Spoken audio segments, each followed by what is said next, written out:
All right, so how do we factor polynomials? One of the first steps is going to be to make sure that you're written in a specific format. The general format for a polynomial is going to be a times x squared plus b times x plus c is going to be equal to 0.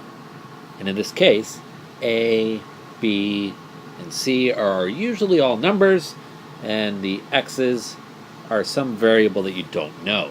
So for an example, let's look at one from your worksheet. One from your worksheet, you're given this polynomial, and it looks a little weird. It looks a little different. It looks like 5 times m squared is equal to 18m minus 9. The first step in solving any polynomial equation and factoring any polynomial is going to be to make this equation, whatever you're given, look like this top equation.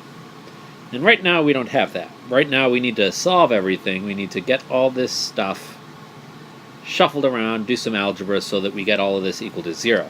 In order to do that, I can take the items that I have on the right-hand side and I can move them over to the left-hand side by subtracting 18m and adding plus 9 onto this right-hand side. But in algebra, as we should know, if you do it to one side, you have to do it to both sides. So I need to subtract 18m plus 9 from the left-hand side as well. So let me go ahead and do that. So I have my 5m squared on the right-hand side. That guy right there, it stays. And then I'm going to subtract this minus 18m. So I have minus 18 times m. And then I need to add my plus 9. Plus 9. And that's going to be equal to, I have 18m minus 18m, so that's going to be 0. And then I have negative 9 plus 9, that's also going to be 0. So I'm going to have all of this equal to 0, and I get my form that I want it to be in. I get my ax squared plus bx plus c. And in just a second, we'll rewrite this and do some stuff with it. So repeating from the last little thing that we just found, we found this polynomial 5m squared minus 18m plus 9 is equal to 0. So we have our polynomial now written in the format of ax squared plus b times x plus c is equal to 0. This is the format that we want so that we can factor. And we can identify some common things. We can identify what our a is, we can identify what our b is, and we can identify what our c is. And in this case, instead of an x, we just have an m, a variable that we don't know. So just to be very clear, we'll write down the a is going to be equal to 5. That's what's associated with this squared term. We have a b, and our b looks like it's going to be negative 18. That's fine. We have a positive number in our general form. We have a negative number up here, so it's just a negative 18. And then for our c, if you look at your c looks to me like it's going to be 9. So we have our a, b, and c. And the first step that we're going to do in solving this, after we get into this general form right here, we're going to identify what these a, b, and c's are, and see if there's any common factors between these. So is there any number that I can divide out of all of these factors, this a, b, and c? And there's no real number that I can divide all of these by, so there is no greatest common factor. There's no GCF. The little roadmap that you're given on your worksheets, this is the very first step that they have you do. Find if there's a greatest common factor. In this case, there are none. So we don't have to worry about that first step, and we can move on and solve this in a slightly different way than what your worksheet does. I'm going to suggest what you do now is you take the a and c and multiply them together. So we're going to multiply the numbers that represent a and c together.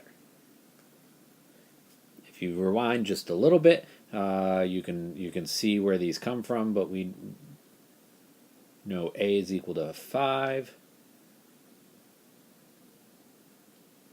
we know c is equal to 9.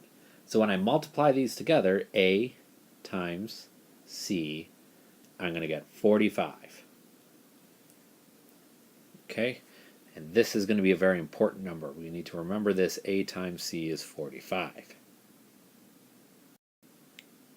I need to take that 45 and I need to write down all pairs of factors, all numbers, all integers that I can multiply together to get 45. Well, if I start thinking about them, I know that I can take 5 and multiply it by 9 to get 45.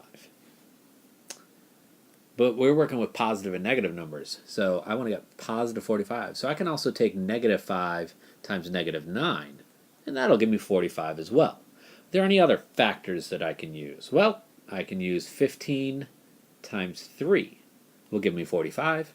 I could also do negative 15 times negative 3 to get 45. These are all the factors that I can think of off the top of my head, and our goal is going to be to see if one of these factors, one of these pairs of factors, can add together to give b.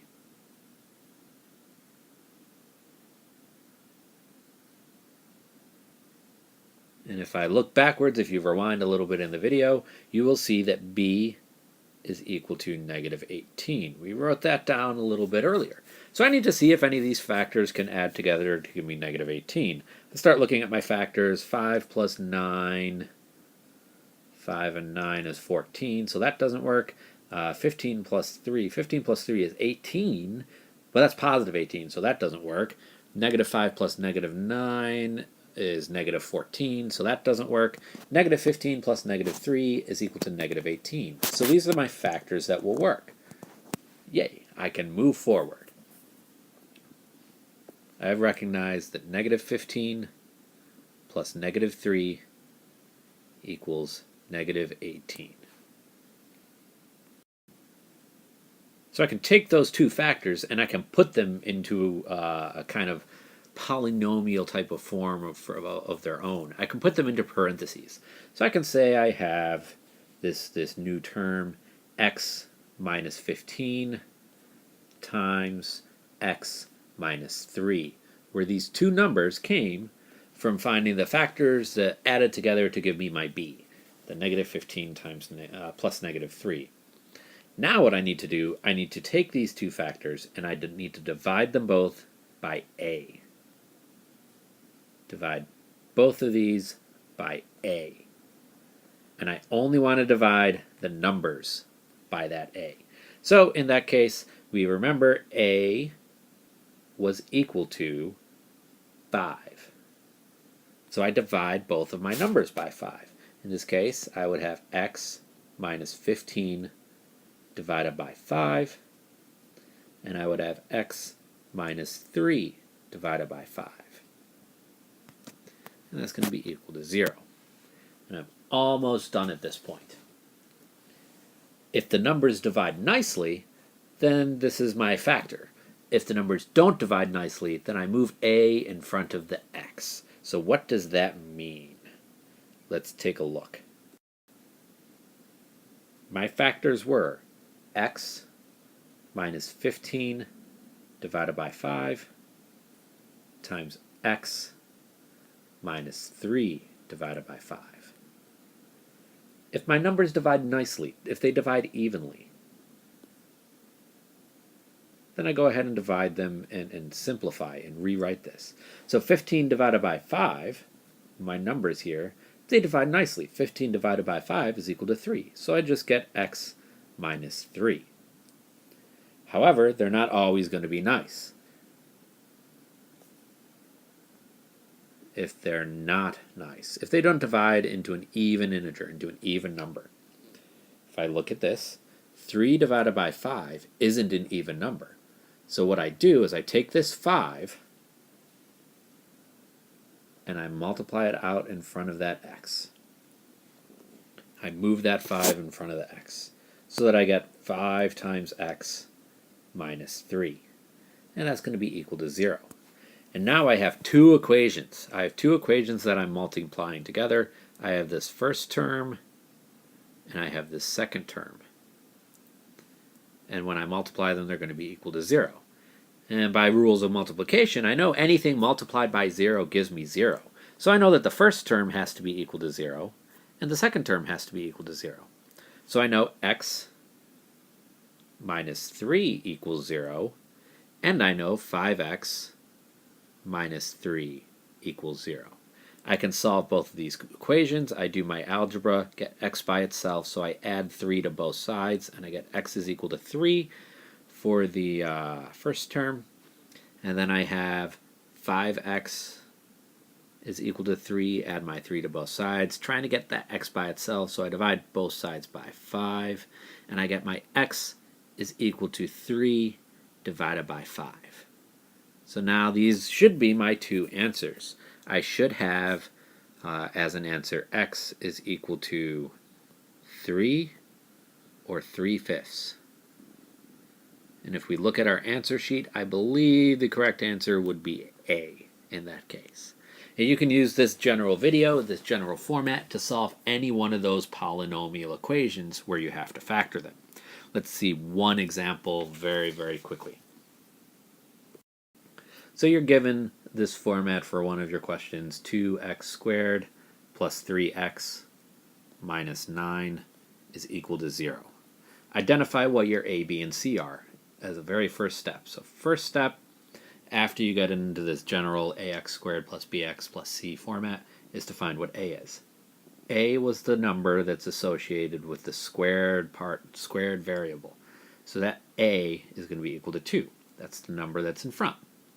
Our B is going to be the number that goes along with the letter just plain x. So B is going to be equal to 3. And then C is the number that's just a plain old number with no x's or m's or anything out in front of it. So C is going to be negative 9. Our second step is to find if there's any greatest common factor. Are there any numbers that I can divide out of this 2, 3, and negative 9? There are no common factors between all of those, so in that step there's no greatest common factor. Step 3, I multiply A times C. So in this case, my A is 2, my C is negative 9, and I get negative 18.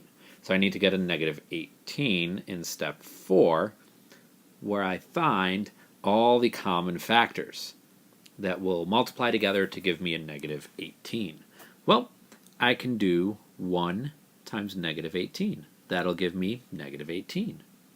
Or I could also do negative 1 times positive 18. So usually you'll have two different combinations of factors, the positive and negative types. So what other factors do I have? I can do 2 times negative 9. That'll give me negative 18. Or I can do negative 2 times 9. That'll give me negative 18. I could also do 3 times negative 6. Or negative 3 times positive 6. Either one of these three factors will work. So which one do I actually use to continue solving? That's where step number 5 comes in. I need to find what two factors will add up to give me B, where B is equal to 3. So if I look at my factors, I can figure out that I need to take negative 3 plus 6 will give me positive 3. So the factor that I'm interested in is this negative 3 plus 6. If you can't see that right away, what you can do, you can go through all of your factors and check them all. So let's do that. Let's see if it can work. Let's see if any of the other factors work. What's 1 plus negative 18? That gives me negative 17. That's not what I want. I want 3. So that one's not going to work for me. Negative 1 plus positive 18. That's going to give me positive 17. That doesn't work. 2 plus negative 9. 2 plus negative 9 is going to give me negative 7. That's not going to work. Negative 2 plus positive 9 is going to give me positive 7. That still doesn't work.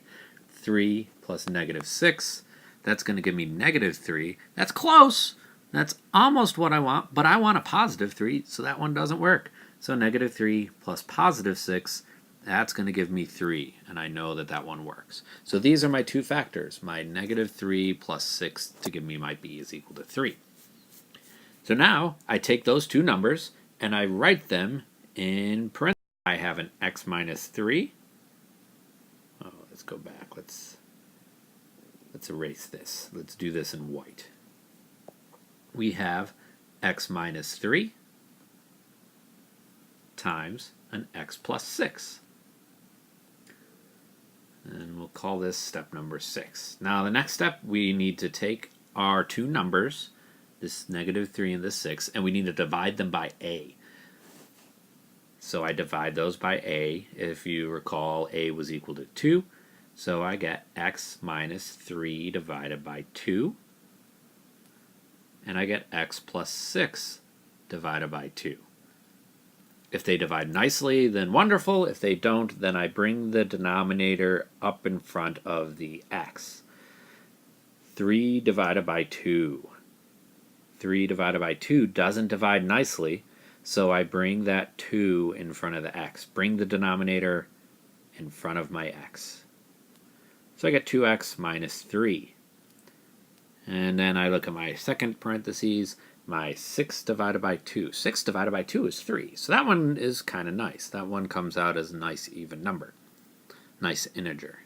And those are going to be set equal to 0. And now to find my actual answers, I set each individual term equal to 0. Each individual thing in parentheses is its own little equation that'll be equal to 0. So I get 2x minus 3 equals 0, and I get x plus 3 equals 0. Solve this out, add a positive 3 to both sides. So let's do this step by step. Add 3 to both sides. I'm trying to get this x by itself. Same thing on the other equation, except this time I'm going to subtract 3 from both sides. So I do that from the left-hand side. The 3's cancel. I end up with 3 on the right-hand side and 2x. And now I need to solve this a little bit more, get x by itself, so I divide both sides by 2. The 2's cancel, and I find that x is equal to 3/2 for this first little equation. And then I do my solving some algebra. Plus 3 plus negative 3, those cancel out, and I get x is equal to 0 plus negative 3, which is negative 3. So my x solutions are going to be either negative 3 or positive 3/2. And if you look on your worksheet, the correct answer would therefore be C. And this method will work for all of those polynomial factoring problems.